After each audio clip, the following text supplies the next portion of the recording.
Hey everyone, SweetJohnnyCage here, back with another guide for Elden Ring. This time I'm going to show you how to defeat Astel, Naturalborn of the Void. This boss is on drugs. So, it has a railgun that it shoots out of its third eye that is in its fractured skull.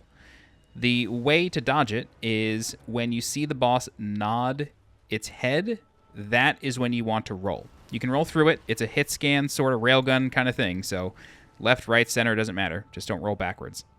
So the object here is to hit the boss in the face for the most part. And the reason for that is because that's the weak point.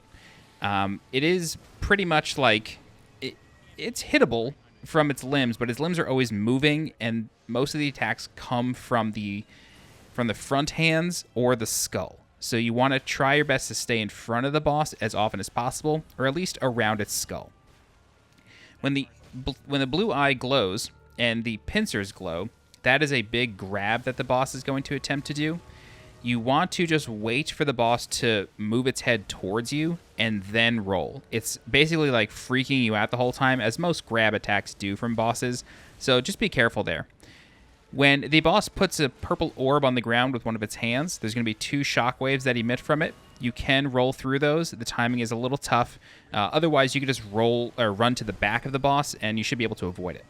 So the boss can teleport, and you got to watch out, because when it does that, it has a 50-50 chance of either just teleporting away and going somewhere else, or flying down to you and doing another super devastating grab that I may be convinced is a one-shot. So just let me know if you're able to survive that, because I never was. So when the boss teleports away, you don't want to be near it, because the teleport does an AoE explosion, so you don't want to get caught up in that. And then you want to just look in the sky and kind of keep your ear out. If the boss doesn't appear like right away in a different area of the room, chances are it's flying and trying to get you in a grab, so just watch out for that. The boss shares the big Doctor Strange mirror dimension kind of attack that the Falling Star beasts have. You do want to look out for that. I would say this one is less devastating, because the chances of you getting hooked up by it, not that they're small or anything, I'm getting hooked up by it every single time, but to me the damage was a lot less. So obviously, like, I wasn't at full health there, so things, took a turn for the worse. But I was trying to check what my health was. It was probably around 15 to 20. I wasn't just trying to spam menus there. That was very deliberate. So that's basically all of the boss's attacks until it drops below 50% health. When that happens, it's going to start doing some really, really crazy stuff.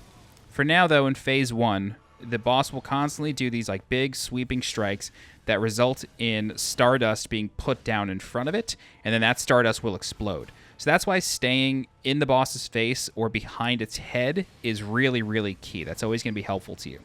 So you see there, the boss teleported, and then right away you could see where it was going to appear.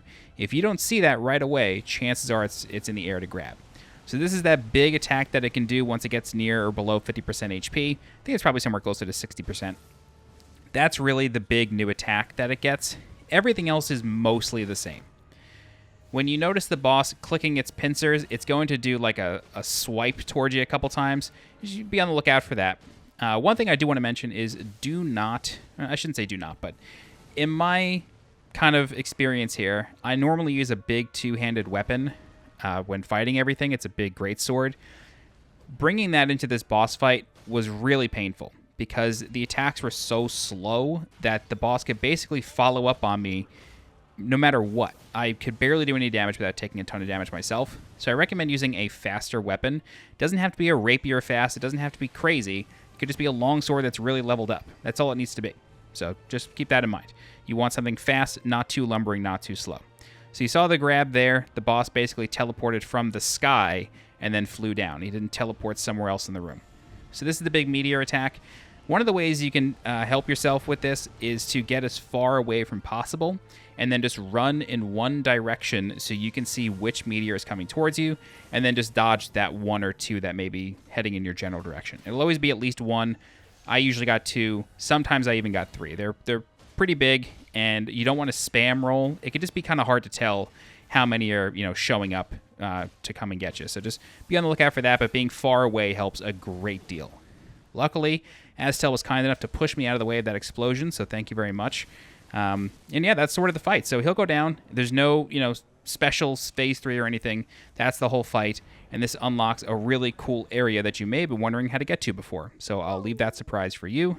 The way you do get to this boss is through the Lake of Rot.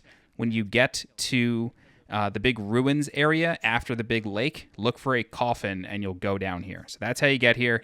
I'm going to be making a guide that shows you how to get to this general area because there's so much down here and it's not an obvious area that you go to. You do have to wait for General Radon to be dead, and then Nokron opens up to you, and then all of this is down there. So that's sort of the general idea. All right, but that's it. If you have any questions, please feel free to leave a comment. I'll do my best to help you out. If you're looking for more guides for Elden Ring, please subscribe to the channel so you get alerted when new guides go live. If you're interested in supporting the channel monetarily, please consider becoming a channel member by clicking the blue join button below this video. Don't forget to follow me on Twitter and join my Discord. The links for those are in the description below. As always, I'm SweetJohnnyCage. Thank you so much for watching, and I'll see you next time. Bye-bye.